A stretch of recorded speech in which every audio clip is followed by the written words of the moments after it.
ಇನ್ನು ತೆರಿಗೆ ವಂಚನೆ ವಿಚಾರಕ್ಕೆ ಸಂಬಂಧಪಟ್ಟಂಗೆ ಈ PS ಗ್ರೂಪ್ ಏನಿದೆಯಲ್ಲ ಅದಕ್ಕೆ ಬೆಳಗ್ಗೆನೇ ಶಾಕ್. IT ರೇಡ್ ಆಗಿದೆ ಶಿಕ್ಷಣ ಸಂಸ್ಥೆಗಳ ಮೇಲೆ.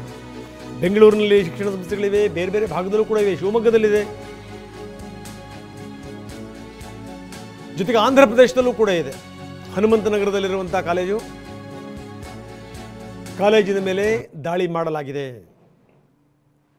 ಬೆಂಗಳೂರಿನಲ್ಲಿ ಬಹಳಷ್ಟು ಕಡೆಗೆ PS ಕಾಲೇಜುಗಳಿವೆ, ಪೆಸಿಟ್ ಇದೆ, ಬೇರೆ ಬೇರೆ ಕಾಲೇಜುಗಳಿವೆ. ತೆರಿಗೆ ವಂಚನೆ ಆರೋಪದ ಅಡಿಯಲ್ಲಿ ರೇಡ್ ಮಾಡಲಾಗಿದೆ. ಇನ್ನು ದೊರೆಸ್ವಾಮಿಯವರ ಮನೆಯ ಮೇಲೂ ಕೂಡ ದಾಳಿ ಮಾಡಲಾಗಿದೆ. ದಿವಂಗತ ದೊರೆಸ್ವಾಮಿಯವರು, ಅವರಿಗೆ ಸಂಬಂಧಪಟ್ಟಿರುವಂಥವರು, ಅವರ ಸಂಬಂಧಿಕರು, ಅವರ ಮನೆಗಳ ಮೇಲೂ ಕೂಡ IT ರೇಡ್ ಆಗಿದೆ. ಚೆನ್ನೈ, ಮಂಗಳೂರು ಮತ್ತು ಆಂಧ್ರದಿಂದ ಬಂದಿದ್ದಾರೆ. ದೊಡ್ಡ ಮಟ್ಟದ ರೇಡ್, ಸುಮ್ಮನೆ ರೇಡ್ ಆಗಲ್ಲ. ಇದಕ್ಕೆ ಸಂಬಂಧಪಟ್ಟಂಗೆ ಸಾಕಷ್ಟು ವಿವರಗಳನ್ನು ಕಲೆ ಹಾಕಿನೇ ಅಧಿಕಾರಿಗಳು ರೇಡ್ ಮಾಡ್ತಾರೆ.